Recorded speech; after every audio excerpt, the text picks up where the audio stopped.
again, so that what happens over a period of time, either 1 month or 3 months, this tissue gets stiffened, and then simple procedures like stepidotomy or your flap elevation you cannot try in this type of temporal bones which are preserved in formalin solution. So what we do at our center, we personally go to the center who harvest the temporal bones for us. For first 2-3 visits, we will stand there by the side of that mama who is harvesting. We'll tell him exactly how to harvest the bone. And once they learn how to harvest the bone, no need to go to them again and again. So first 1 or 2 visits, you should go with them and you should see how they are cutting the bone and removing from the body. So as soon as they remove that bone from the body, there comes rock salt. Rock salt we have seen everyone. So they will be putting it in rock salt and they will fill that jar entirely with the rock salt. Bone inside the jar completely filled with rock salt. That's how we transport the bones. Okay, sometimes you have to bring from other city also. So with this type of technique, you can keep bones fresh for 3 to 4 days. Then once the bone arrives our center, our hypersaturated salt solution will be already ready. So how to make hypersaturated salt solution? It's very easy. Anybody can make in your own home kitchen also. What you have to do, you have to start keeping water for boiling. Once it starts boiling, you have to add salt in that, normal salt, Tata salt. Keep adding the salt till the time it starts forming deposits. Till that point you have to keep adding the salt. So that is the end point of adding the salt.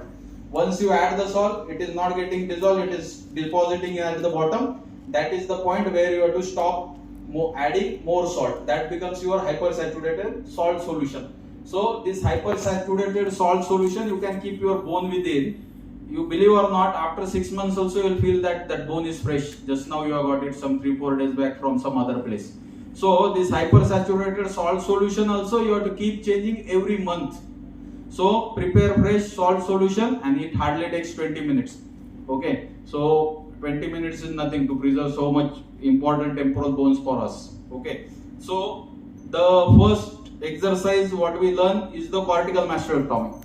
Then comes the fixation of the temporal bone. See, this is temporal bone, but you have to consider it as a live patients. So temporal bone, whenever you get, you have to drill each and every part of that temporal bone. Temporal bone dissection means in the end, once you start dissection, there should not be any bone in the temporal bone.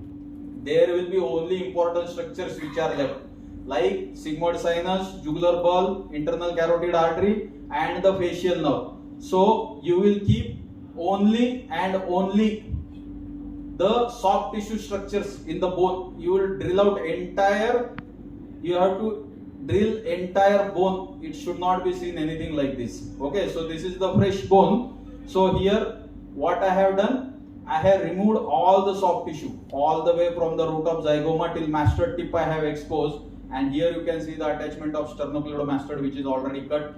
Here some digraphic is left, and posteriorly also I have exposed nicely.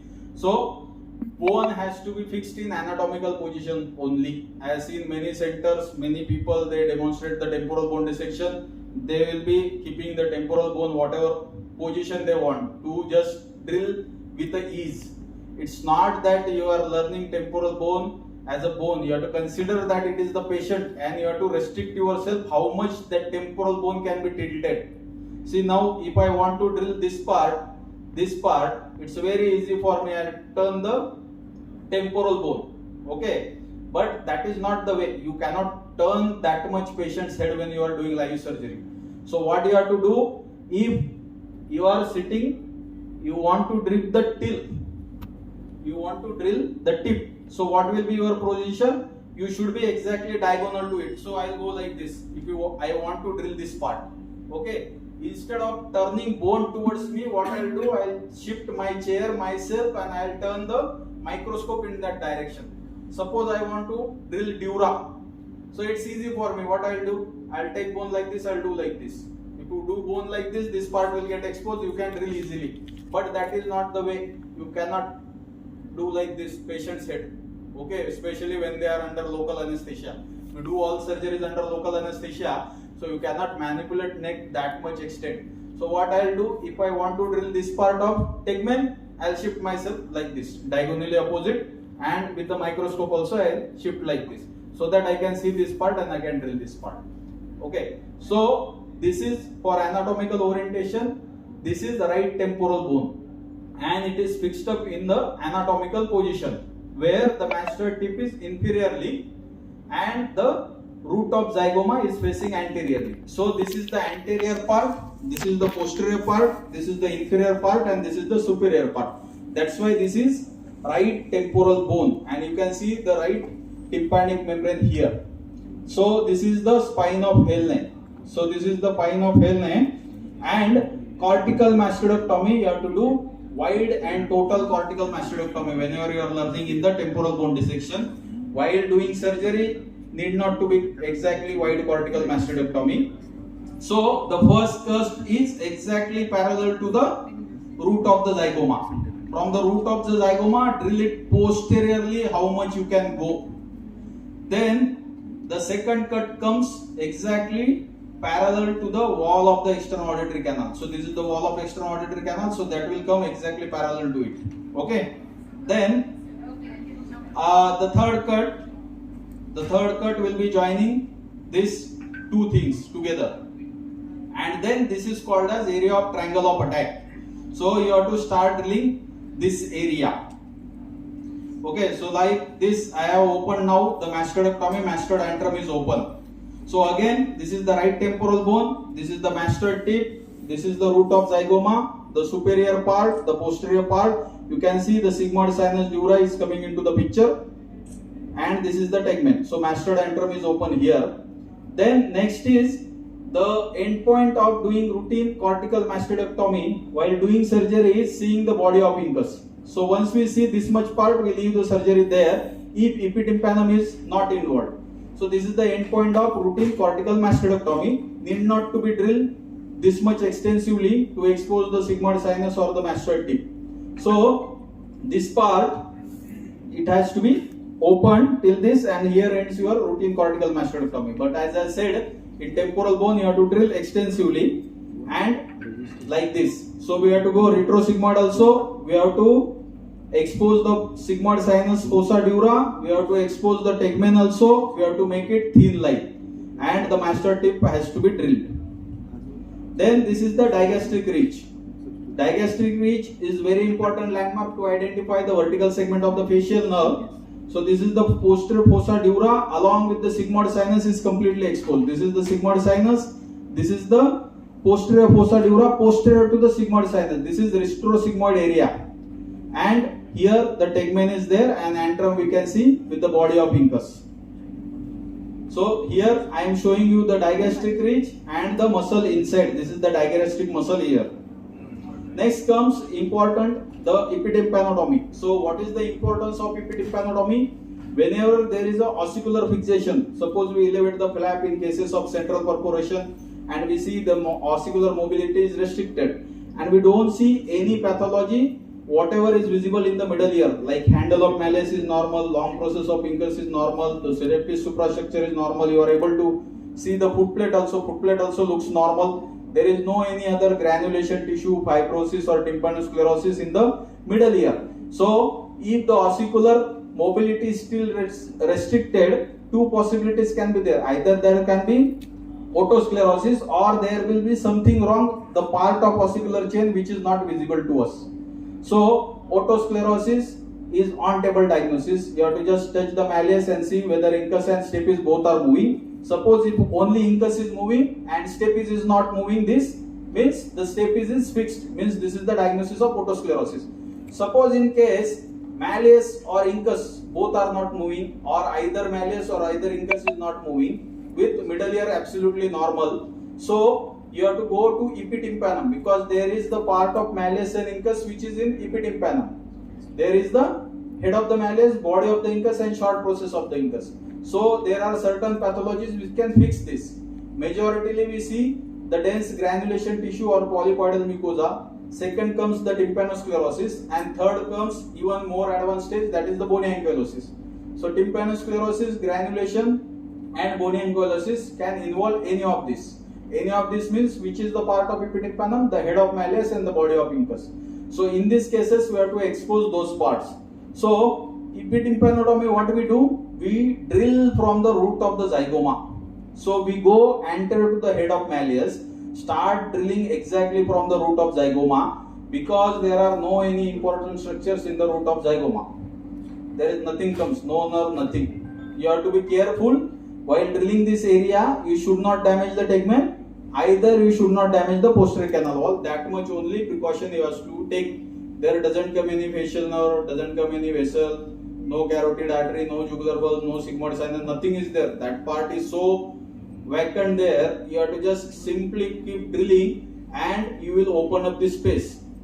So this is the closer view of epitympanotomy. This is the complete epitympanotomy, where you can see the entire body of incus along with its short process, which is fixed in the fossa impedis. Then comes the head of the malleus. Okay, and this is the superior incatomalleolar ligament, and this is the outer radic wall. So this is epitympana. So epitympanotomy is very important if something is wrong with the head of the malleus, body of the incus, or short process of the incus. What can be wrong here? There can be dense granulation tissue fixing this, there can be fibrosis, there can be tympanosclerosis, or there can be bony ankylosis.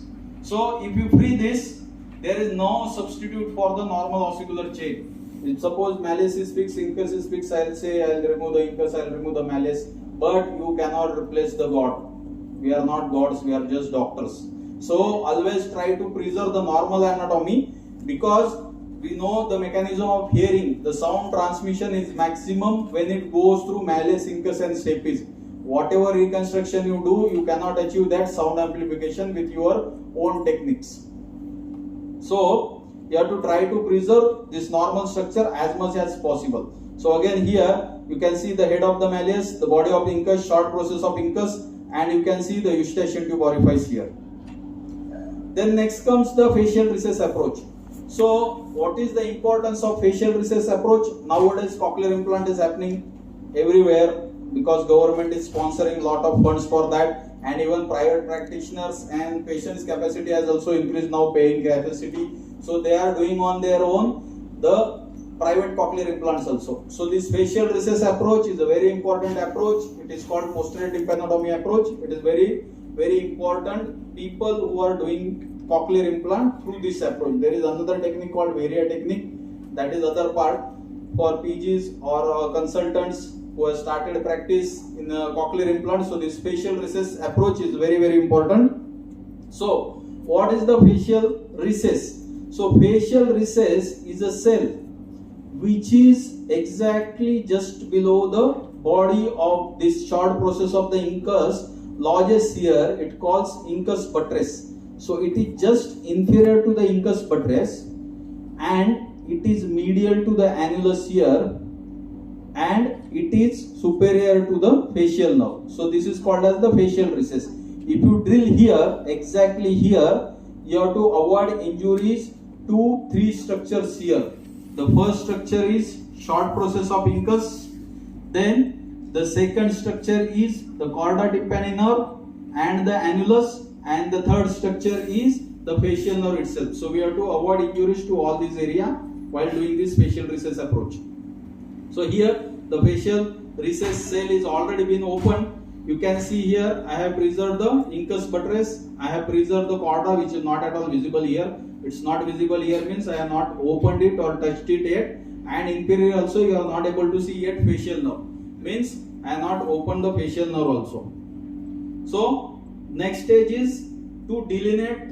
It is you have to delineate the chorda tympani nerve slightly and the facial nerve slightly, so that you will know your limits where to drill, and in between two you can keep drilling to reach this part. This is the round window where we are supposed to do the cochlear implant. So here you are seeing the other structures also. What are the other structures? The head of malleus is seen, the body of incus is seen, short process of incus is seen, incatostapedial joint is seen, then the stapedial tendon is seen, and the pyramid is seen. Okay, and this is the round window. Then this is the chorda tympani nerve, you can see here, and this is the pyramid. So if you keep drilling in between these two, you cannot go beyond this junction. So there is called something called extended facial recess approach. So extended facial recess approach is mainly done to reach the hypotympanum area. Here will be the hypotympanum. So what you have to do here, you have to sacrifice chorda here, because unless you sacrifice chorda, you cannot reach this hypotympanum area. So here what we do, we cut the chorda and then we drill still inferiorly, keeping the facial nerve in picture, so that what will happen, the hypotympanum will get exposed. So here what we have done, the facial nerve we have already exposed, the vertical segment. If you want to decompress the horizontal segment, what we have to do, we have to disarticulate the incaidostepidial joint. So here is the IS joint, that is incaidostepidial joint. We have disarticulated it, and then what we will do, we will remove the incus. Once we remove the incus, what will happen? This whole part will get exposed. The vertical segment we have already exposed. The horizontal segment is already seen here. Only we have to expose this part. Okay, so this is the processus cochleariformis here, and you can see it is attached somewhere to the junction of head and neck of the malleus. So this is the head of the malleus, and this is the horizontal segment, and this is the vertical segment, and this is the dome of the lateral semicircular canal. So once we remove this incus buttress completely, we drill it out.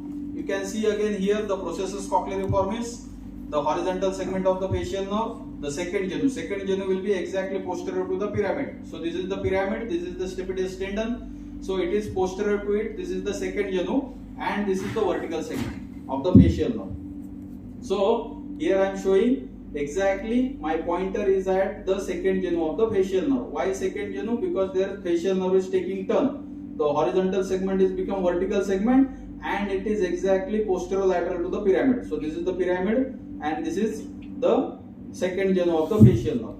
Then I told you that digastric ridge is a very important landmark to identify the vertical segment of the facial nerve. So here you can see this is the digastric ridge, which I have slightly drilled purposefully to expose some part of the digastric muscle here. So this digastric muscle is seen within, means this is the digastric ridge only. So digastric ridge will lead automatically you to the vertical segment of the facial nerve. So this is my digastric ridge. I will start following it up. I will go anteriorly. So ultimately what will happen? I will reach to the vertical segment of the facial nerve. Once you get the vertical segment of the facial nerve, it is all easy to identify the rest of the facial nerve. So what we'll see next is the decompression of facial nerve from meatal foramen to the stylomastoid foramen. So this is the facial nerve. So facial nerve decompression is indicated in many pathologies. So there are n number of pathologies involving the facial nerve. So what are the pathologies which are involving the facial nerve and which segment to decompress? So first and foremost comes the post RTA cases. The orofabric accident patients will be getting, there will be unilateral palsy most of the time, I'll say 99%, but there are the cases where it can be bilateral palsy also. So in these cases, the most common site of injury is the perigeniculate area. So perigeniculate area means it is the area which is consisting the geniculate ganglion, the first genu, the GSPN, that is greater superficial petrosal nerve, and early labyrinthine segment of the facial nerve. So these four things combinedly we call it as a perigeniculate area, because that is around the geniculate ganglion. So this area will be compressed with the bony spicules, or there will be stretch in this area forming the edema, and this is the most common site in cases of the post-traumatic facial nerve palsy. Previously it was said that the longitudinal fracture causes it more often than the transverse fracture, but nowadays we cannot differentiate the longitudinal and transverse fractures separately most of the time, because impact will be so much severe. Because why? Because previously people used to travel in bullock cart, then cycle and slow moving vehicles. So when they were getting RTA, that time the force of impact may not be that much. So that time it was longitudinal fracture, transverse fracture, they have divided. But nowadays you know the speed of vehicles, how speedily people drive the vehicle, and how this bike people two-wheeler without helmets. So force will be so much, there may be multiple fractures in the same temporal bone. There can be combination of transverse also, longitudinal also. So nowadays radiologically what we do the classification is otic capsule sparing and otic capsule involving fracture. Simple. Otic capsule means labyrinth. So it should not involve the vestibule, the semicircular canals or cochlea. That's all. Anything involving this will be called otic capsule involving fracture, and anything which is not involving all of this we'll call it as otic capsule sparing fractures. So that is easy. So let it be along the long axis of the petrous bone or let it be transferred to this long axis. So there is no confusion of longitudinal or transverse falling. Sometimes it will be oblique also. It will not be transverse. It will not be longitudinal also. Fracture line will be somewhere in between. You cannot say what is this. So that time this new classification comes into picture. If otic capsule is not involved, we will tell it as otic capsule sparing fracture. So this is one of the most common pathology we come across in India. Second is the Bell's palsy. So Bell's palsy conventionally, not conventionally actually, I'll say 1970. After 1970, Hugo Fish told that the labyrinthine segment is the culprit causing the bottleneck compression of the facial nerve due to edema and causing the facial nerve palsy. That is the lower motor neuron unilateral facial nerve palsy without any reason. That is we call idiopathic Bell's palsy. So after 1970, people started decompressing the labyrinthine segment. But if you see the literatures before 1970, there are more than 2000 reported cases. One single article has reported 1500 cases of Bell's palsy with multicentric study of involving 50 neuro centers in Europe. So that is the largest study that has happened in the Bell's palsy. So they used to decompress the vertical segment of the facial nerve. According to them that vertical segment was one of the culprit. And even in our practice also we have seen that the segment which is involved in Bell's palsy is the vertical segment. At our center we decompress the vertical segment only. We don't go near also to the labyrinthine segment. It is not required. We have proved it beyond doubt with radiologically, where the MRI with contrast will take up the vertical segment, will take the contrast, moderate contrast uptake will be there. Then we have seen surgically also that sheath over the facial nerve, the vertical segment will become very thick and fibrous.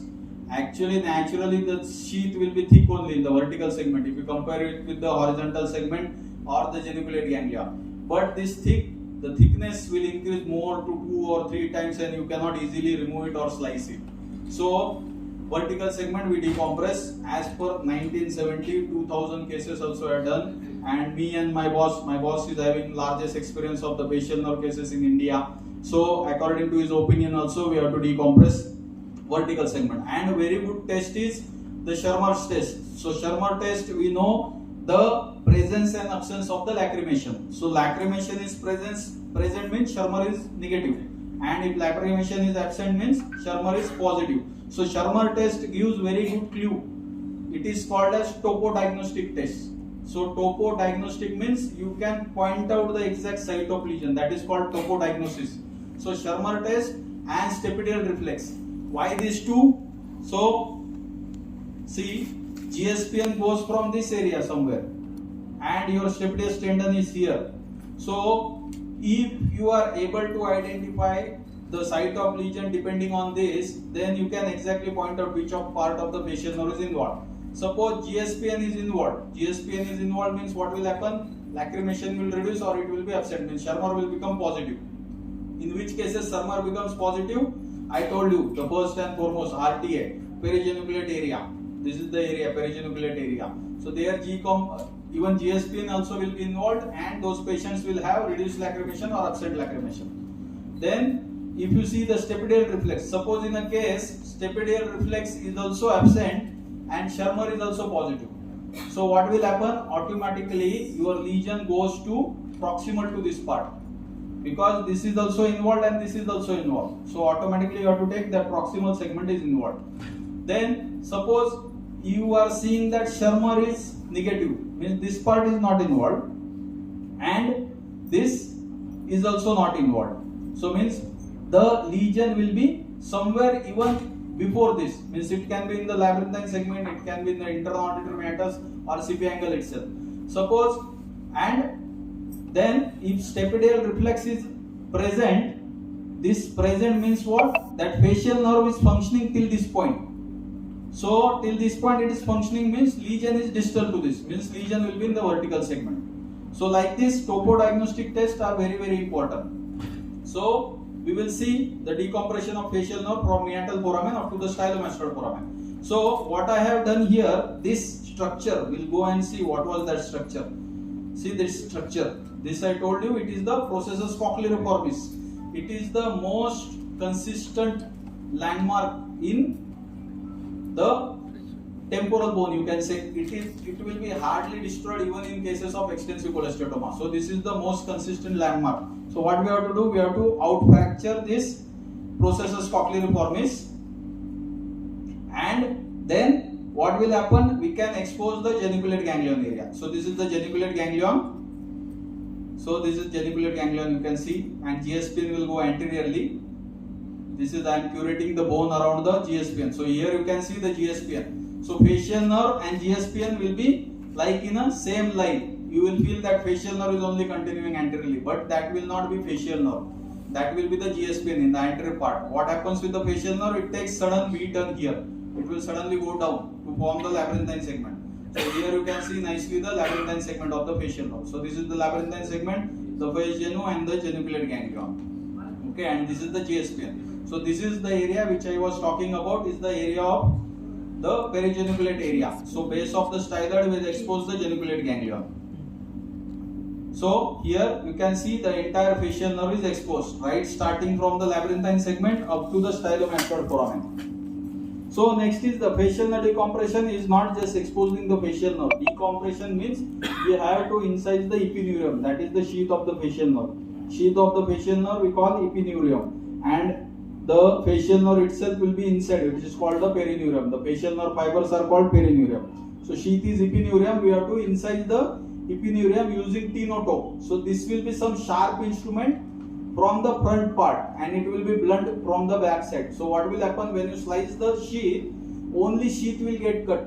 There will not be any cut in the facial nerve, because facial nerve will be facing it from posterior side. Suppose this end it is also having sharp edges, what will happen, it will start cutting even the fibers of the facial nerve. So that's why the posterior end should be blunt and the anterior end should be sharp. It is something looks like sickle knife, but sickle will be even sharper from the posterior end also. So this will be blunt from the posterior end, and it will be slightly thicker than the sickle knife.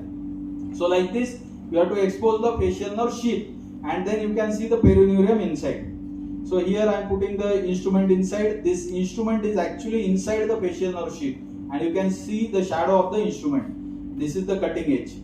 And then some places where you try to lift up with this stenotome, the entire facial nerve will start lifting up. So that places you have to use your iris scissor or small alligator scissors to cut that part. So like this, you can cut and expose the perineurium of the facial nerve. So here I have cut the facial nerve sheath till the first genu.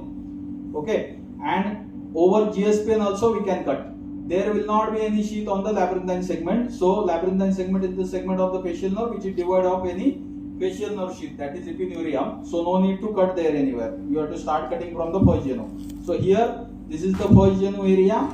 Genu means some turn. So here you can see this labyrinthine segment is taking turn. So this is the first genu. Then this is the geniculate ganglion. This is the horizontal segment, and this is the GSPN. Then this is the entire vertical segment up to the stylomastoid foramen. And this is the entire facial nerve. Again I tell, labyrinthine segment, first genu, GSPN, geniculate ganglion, then horizontal segment, come here, it will come to the posterolateral part is the second genu, then the vertical segment, entire vertical segment. Next comes the stepidotomy. So I was telling in the beginning, whom you have missed, how to preserve the temporal bone and how to preserve the flaps with hypersaturated salt solution. You can ask your colleagues who were present. So why I was telling, because when you practice stepidotomy, it requires flaps. And you know, in temporal bone, if you put it in formalin, that flap will become like something paper, you cannot elevate it, it will get torn always. So to preserve that, hypersaturated salt solution is very important. So stepidotomy, we do transcanal approach. So this is called as Rosen's incision. So Rosen's incision has to be just anterior to the malleus. Why just anterior to the malleus? Suppose in rare cases you get malleus fixation, in cases of otosclerosis, there can be fixation of the anterior malleolar ligament. So you should be able to reach within single incision to that part access should be there. That's why you take incision anterior to malleus, just anterior to malleus. Otherwise, there is no need. No? We do surgery in the posterior superior part of tympanic membrane. There was no need to go to anterior to the malleus. So, to reach the anteromalleolar ligament fixation in a single incision, we take a Rosen's incision anterior to the malleus and then extend it posteriorly. Then inferior incision, here it is shown around 6, but we don't go even 6, we go till 5 only. So till 5 o'clock we'll take, and just 3 mm lateral to the annulus will join all these 2 incisions. And then gently we will start elevating the flaps. Here I already elevated flaps and I kept it anteriorly. Here you can see the lateral process of malleus is exposed so that you get access to the anterior to head of malleus and neck of malleus also. Then you have to start curating posterior superior part. Why to curate? Because you are not able to see foot plate here. You are going to do stepidotomy in the foot plate, so you have to start curating this part. So curate direction is very important. Direction should be this only. It should be away from your incaidomalleolar joint and away from the incaidostepidial joint. Otherwise, unfortunately, suppose this curate slips, what will happen? It may hit your IM joint or it may hit to IH joint. And if something happens to malleus and incus, that is dreaded complication in any stepidotomy. Because stepidotomy cannot be performed there. You have opened here to do stepidotomy and there is damage to malleus and incus, then stepidotomy will 100% failure. You cannot do anything later. So, you have to curate it very, very slowly. Suppose sometimes bone, if you feel very hard, you can use even drill to drill this part and make it thin, and then you can curate. Don't drill through and through. Even drill also slips, it may hit to the long process of the incus. So slowly you have to curate. Stepidotomy is the one surgery where even if I take 5-6 hours, I will not bother. We don't take generally that much, 2 hours is fine time. But even if it happens, sometimes we take 3.5 hours also because of curating. Stepidotomy you cannot hurry because stepidotomy is a one-go procedure. Once fail, always failure. Nobody can repair that anytime. And sometimes we have seen so much dreaded complications that patient will land up with the profound sensory neural hearing loss. So there is no option, no treatment for profound sensory neural hearing loss apart from going for cochlear implant. Means patient has come for conductive hearing loss and it's putting the cochlear implant in there. So that the malleus, incus and stapes is very, very important. So it doesn't matter even if it takes a lot of time, especially in temporal bone. Suppose you are operating a case of stepidotomy, that is diagnosed case of otosclerosis. Suppose something happens with malleus, incus, slight jerk or something jerk goes to stapes, there are less chances of dislocation of this ossicle. Why? Means stapes is fixed now. So stapes will keep holding all these ossicles. What happens in temporal bone? You don't know, no? There is stepidotomy. This is case of otosclerosis or not. If your luck is very high, 100%, 2%, you may get the temporal bone of a otosclerosis patient, where stapes will be fixed. So most of the time temporal bone, you can say 99% of the time it will be normal foot plate. All the ossicles will be moving. So it becomes even more difficult to preserve these ossicles to do stepidotomy. So this is minimum exposure required for any case of stepidotomy. So this exposure should be superiorly, you should be able to see the fallopian canal, the horizontal facial nerve. Posteriorly, you should be able to see base of the pyramid. And then inferiorly, you should be able to see round window. Because there are instances where in otosclerosis, there will be obliterative type of otosclerosis involving the round window. Means even round window also will be involved. So if your round window is involved, there is no point doing stepidotomy here because sound transmission will not be there because of round window complete obliteration. Mild otosclerosis patches you may see somewhere in the anterior pillar, somewhere in the posterior pillar, or you can see in the area of cutis. So those are limited type of otosclerosis involving round window that will not affect your result of stepidotomy anyway. So unless it is obliterative type, you need not worry. But this entire picture should be in your single view. That is, you should be able to see the fallopian canal, you should be able to see the base of the pyramid, and you should be able to see the round window area.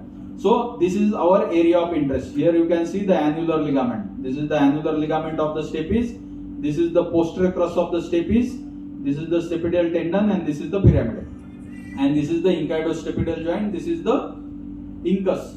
Which side temporal bone is this? It is temporal bone of left ear. So this is left temporal bone. This is superior part, this is inferior part, this is anterior part, and this is the posterior part. So then what we do, we have fish perforator, we start doing fenestra in the posterior 1/3 of the foot plate. Now why in the posterior 1/3 of the foot plate? If you know the anatomy of the vestibule, vestibule contains something called saccule and utricle. So this saccule and utricle are the part which are forming most of the anterior chamber of the vestibule, and foot plate is the lateral wall of the vestibule. So this utricle and saccule, suppose this is the foot plate. So utricle and saccule will be placed such that the anterior part of utricle and saccule is more near to foot plate than the posterior part. The distance between foot plate and anterior part of saccule and utricle is 0.5 mm, and backside the posterior part distance is 1 mm. So what happens if you make fenestra anteriorly? See, that tip of instrument will be like something like triangle. So when you make entire round fenestra, that tip, it will be like arrow that will be pointing down inside the vestibule through this perforation. That will be 0.25. Suppose by chance if you are making fenestra in the anterior part, and suppose by mistake your piston, this one perforator goes down suddenly, what will happen? The chance of touching utricle and saccule is more if you are doing fenestra in the anterior part, because their distance was only 0.5 mm. 0.25 mm already instrument is inside the foot plate, and your 0.25 mm jerk is only enough to puncture your saccule and utricle. Saccule utricle puncture, again fail of stepidotomy. That's why you can make it in posterior part, so that 0.25 mm instrument is inside. You get space of 0.75 mm, even if you by mistake some jerk happens or your instrument goes down more deeper. So chances of damaging the utricle and saccule are less if you make fenestra in the posterior part. So we make fenestra in the posterior 1/3 of the foot plate. So this is the 0.3 mm fenestra. So after 0.3 we make 0.4, after 0.4 we make 0.5, after 0.5 we make 0.6. Okay, so this is the 0.6 perforator. So you can see this 0.6 mm fenestra is made. So once we make 0.6 mm fenestra, it depends how much fenestra we make. My boss is doing, my big boss used to do since 40, means total they are having experience of almost 60-70 years. So that is their standardized technique, and we all follow Yugo fish. So this technique is of Yugo fish. Used to make 0.6 fenestra. So this is 0.6 mm diameter fenestra. So if you make fenestra of 0.6 mm, piston should be 0.4 mm. Why 0.4 mm? Because there should be some space all around the piston. So there will be space of 0.1 mm. It will not be 0.2 mm. It will be 0.1 mm. Why? Because these are circles. So if you draw circle in between here 0.4, what will happen? 0.1 will be distance here and 0.1 will be here. That becomes total 0.2.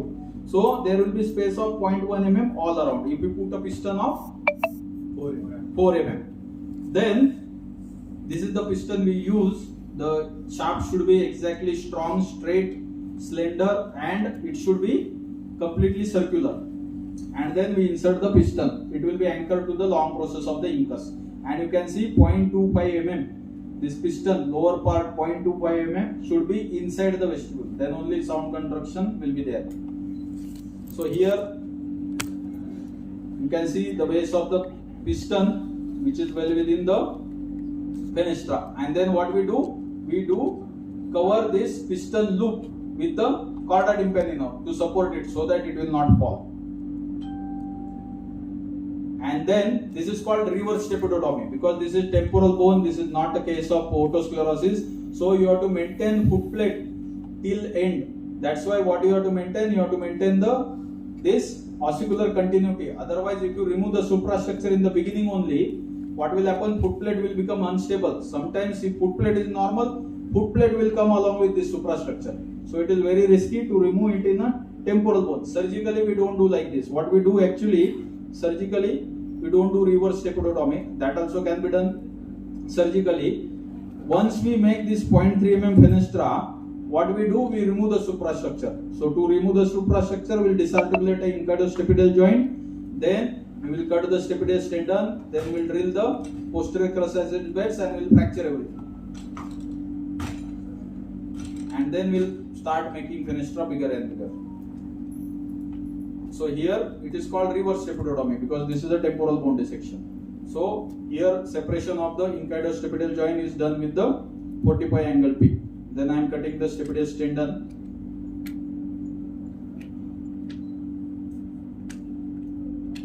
And then the entire stapes suprastructure is removed. You can see the anterior crus, posterior crus, neck, head of the stapes, and this is the stapedius tendon. So this is the fenestra which is inside.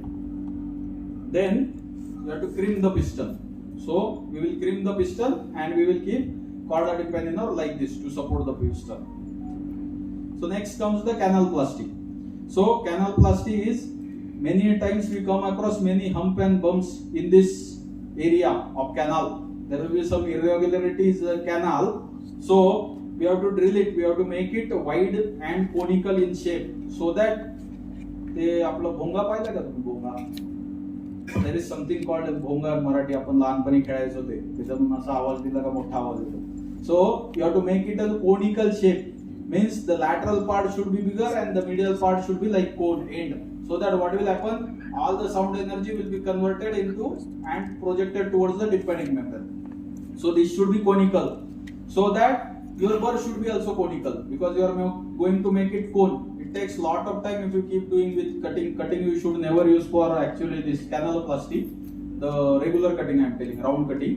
But you can use the diamond burrs, round diamond burrs. But that take lot of time. It will take lot of time to remove, and still you cannot precisely remove. Again, some hump will be there. Again, you will drill. So this is easy method. This burr itself is a conical. So if you start drilling, it will start removing the bone in a cone-shaped manner already.